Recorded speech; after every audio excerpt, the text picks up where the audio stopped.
Hi guys, abantu mutari kumayininga nyaboneka mugerageze mushyiremo agatege mu mayininge. Ndabona iyi account no ntarayimayiningaho. Nyaboneka abantu bamaze gusobanukirwa Pi network muyibyaza umusaruro, kubera ko aya mahirwe ni imboneka rimwe.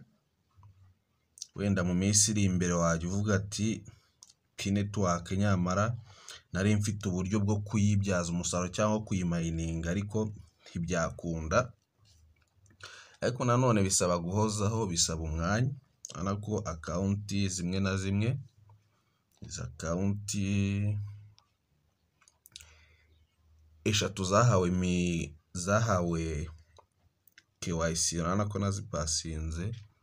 Iyi ngiyi nayo yahawe KYC ariko ntabwo ndajya kuyipasinga.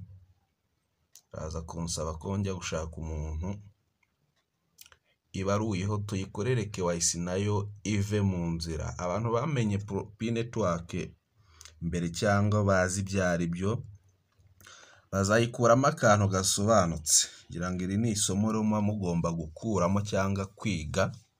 Urabona ko zino zitegereje migration. Iyi ngiyi nayo yahawe KYC hagati y'ejo cyangwa ejo bundi ndaza kuyipasinga. Iyi ni imwe nari ndi kuberekera ejo bundi, ndi kwereka ko nayo iri mu nzira yo guhabwa KYC.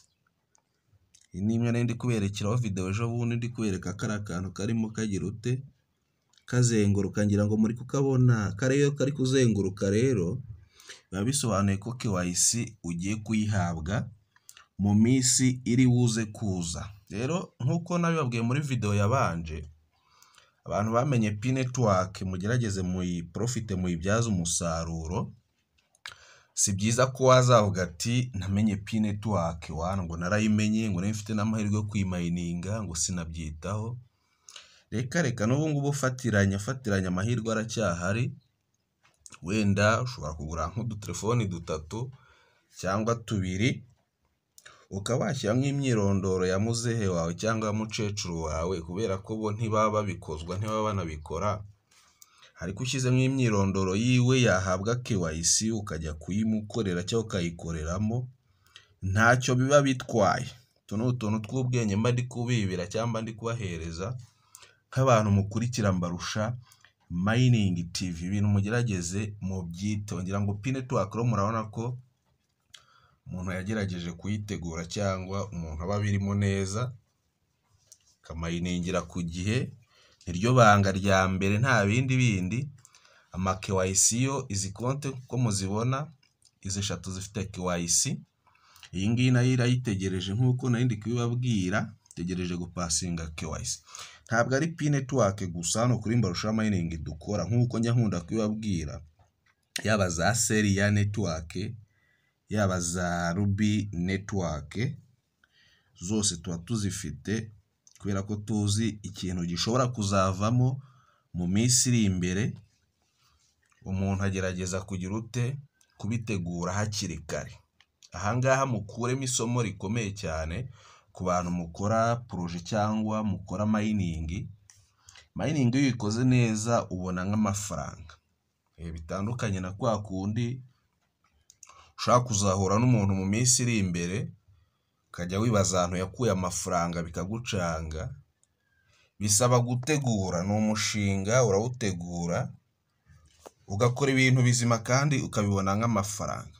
Mining n'ubuzima. Naberetse mining byibura enye mugomba kuba muri gukora. Mining ya Pi network narayiberetse, ndetse n'iyi mining ya Ruby network, ndetse na mining ya Sidra. Nubwo muri iyi minsi kwinjiramo biri kugenda bigora, ariko nayo ifite gahunda. Iyo urebye cyangwa urebye ukuntu yubakitse ubona ko ifite gahunda cyangwa ubona ko iri mu murongo muzima. Mining rero nkuko nababwiye ni ibintu bisaba umwanya, ukiprograma ukamenya ko nka nyuma y'isaha imwe cyangwa amasaha 24 naza gushira uza kuza kugira ute kuza gukandaho. Iyi mining ya Remit nayo vuba cyane iraza kuduhereza ibice cyangwa iraza kuduhereza amakuru cyangwa umurongo ngenderwaho. Nyaboneka iri ni isomo muba mugomba gukuramo ibintu bya mining. Ejo utazajya wumva wenda ati umuntu mwari muziranye ukora mining ngo yabonyemo ibiceri ngo byagenze gute. Aba yarateguye, ntago aba akora mining imwe, cyangwa usanga ari mining imwe ariko yarayiteguriye nko mu mishinga nk'icumi cyangwa imishinga wenda afite nka phone nk'eshanu cyangwa telefone 10. Mujya mubona rero ko umuntu agerageza kwigana Abahinde cyangwa aba Pakistan, niho usanga afite nka telefone 20 ari kuzimayiningiraho ikintu kimwe. Ngira ngo mujya mubibona. Rero niyo mpamvu mbafasha aka video nk'aka ngaka, wenda mbahereze motivation. Nicyo bita motivation iki ngiki, wenda kugira nubibona nawe uze kubyitaho, cyangwa n'ikindi gihe uzamenye impamvu abantu bakora ibintu bakabona nk'amafaranga.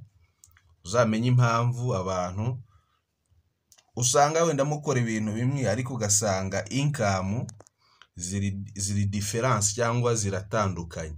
Nuko nawe aba agerageje kugira ute kwinvesta cyangwa gushora ibintu byinshi. Ubona ko rero mfite izi ni phone 5, ini ndi kwifashisha ndi gukamera. Ubwo zose zigiye zirimo Pi, zose zirimo Pi 5, amakonti 5. Ushobora kwibaza ati se ayo makonti agiye abaruye kuri bande? Nkuko nabibabwiye, ushobora kuba ufite muzehe wawe. Urabizi abantu b'abasaza ntabwo ibintu bapfa kubyumva, cyangwa ufite umubyeyi wawe ugakoresha imyirondoro yiwe, yazahabwa KYC ukajya kumushaka ukayipasinga. Ushobora no kuba ufite mushiki wawe nawe gutyo kabikora gutyo, cyangwa mukuru wawe cyangwa murumuna wawe ariko wabimubwira kumva ntashaka kubikozwa cyangwa ntabyumva. Icyo gihe ukoresha imyirondoro yiwe, yazahabwa KYC ukajya kumushaka, mugakora iki?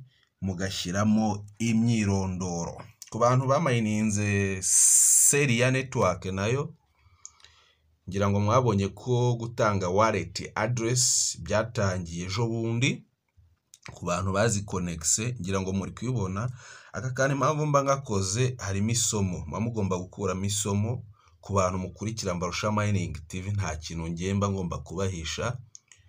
Wenda ujye umenya ngo ahantu umuntu yakuye ibiceri ni ahangaha. Mu gihe muri mining imwe ukuyemo wenda nk'ibihumbi 100 ni urugero, katuvuga 100, ubwo urabona ko mu matelefone 5 wa wundi aba akuyemo ibihumbi 500. Ariko nanone aba yarashoye, bisaba umwanya. Kugura telefone 5 ntago ari ikintu kiba cyoroshye, bisaba nyine kwigomwa cyangwa bisaba umwanya, bisaba gutegura. Nkuko muri kugira ute, nkuko muri kubibona. Nabwiye ko dukora mining zigiye zitandukanye. Mining izo ni nyinshi, wenda reka soreze kuri iyi mining ya B network. Iyi mining ya B network nayo ni sawa, nubwo abantu bamwe na bamwe usanga bavuga ngo nta gahunda, ngo ntabwo itanga amakuru. Iyi mugomba kuyimayininga muyitayo, kubera ko igihe izagera ku isoko cyangwa igihe bazatangira kuvuga bya nyabyo hazashya. KYC arakorwa ku muntu uyifite cyangwa wayinjiyemo. Gukora KYC birakunda, upfa kuba wayifunguyeho, ntabwo bisaba ngo gutegereza iminsi. Hari udutaske ukora bakagufungurira gukoramo KYC. Iyo bagufunguremo gukoramo KYC rero uhita kuyipasinga bigakunda ka KYC. Nyuma y'iminsi 14 baba bagusubije bakubwiye ko yakunze cyangwa itakunze, ukayisubiramo. Akantu rero nyaboneka, nimba uri gukora ibintu ujye ubyitaho nyine, ujye ubizamo bijemo. Nimba winjiye muri P network uyinjiyemo, nimba winjiye muri Ruby winjiremo uyinjiyemo, nimba winjiye projet yose winjiyemo uyinjiyemo. Nizere ko aka kantu cya kino kiganiro mbakoreye muri bugikuremo isomo. Niyo mpamvu mba mvuze ngo reka mbahereze motivation reka mbereke, nubona umuntu nyine mukora ibintu bimwe ariko ukabona ko mutari kuri level imwe cyangwa yagusize, ujye umenya impamvu cyangwa izindi mbaraga ziba zibiri inyuma. Ni ibi ngibi nta bindi. Niyo mpamvu nyine abazungu usanga baradusize cyangwa baturusha ibintu byinshi. Uri gukora akantu kamwe ako kantu uri gukora ari kugakora inshuro 50 umunsi umwe, kandi uri kugakora inshuro imwe mu munsi umwe. Mu gihe umayininga pi network imwe cyangwa konti imwe, umuzungu we yamaze gutegura afite nka phone nka 50 zose zirimo payi, yagiye ashaka abantu nyine bo mu mafamiye cyangwa batishoboye, agakoresha imyirondoro yabo, bakumvikana bakagira amasezerano bagirana, ariko akaba akomeje mining cyangwa we yikorera projet ya pi network. Ikiganiro reka ngisubikira ahangaha rero, mukomeze mukande subscribe kuri Mbarusha Mining TV, mufungure inzogera, ibiganiro byacu nakazaza nagahoraho.